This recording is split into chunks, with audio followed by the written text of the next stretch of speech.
From the Opera House in Sydney, Australia to the Eiffel Tower in Paris and famous landmarks here in this country, the lights are going out for an hour around the world for Earth Hour, an event to call attention to climate change and consumption of energy. Buildings in some 4,000 cities are taking part. Now to a tiny country with a big reputation for one of nature's most awesome sights, volcanoes letting off steam. One of those volcanoes has been very active this week, and now the question is whether this eruption is about to trigger something even bigger. Here's NBC's Jim Maceda. Even in Iceland, a volatile mass of earthquakes and volcanoes that sits on a fault line, this is something special. A spectacle of fire and ice not seen in almost 200 years. As the island's fifth largest volcano erupted near one of its biggest glaciers, spewing a mix of ash and steam almost a mile into the sky.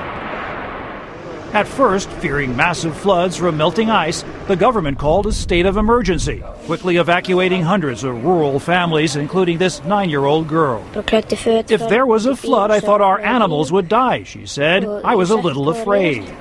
But 1 week later, most Icelanders have returned home. The lava still flowing, but stable. The only flooding in sight, tourists trying to get a better view of a once-in-a-lifetime show. It's amazing. We would like to go even closer. I was really hoping every day something like that to happen. Still, from the air and the ice, scientists are eyes on. They know that over the last millennium, all 3 eruptions here have triggered a massive, more dangerous volcano nearby. The authorities are on full alert, and while this eruption is ongoing, we will monitor it very closely. But for now, nature seems to be conspiring to avoid a disaster. There have been no injuries or damage to property. Even international flights that were canceled or delayed have returned to normal. Instead, a living laboratory for those seeking clues to the Earth's mysteries deep below. And for the rest of us, an awesome sight. One which scientists say could last years. Jim Maceda, NBC News, London.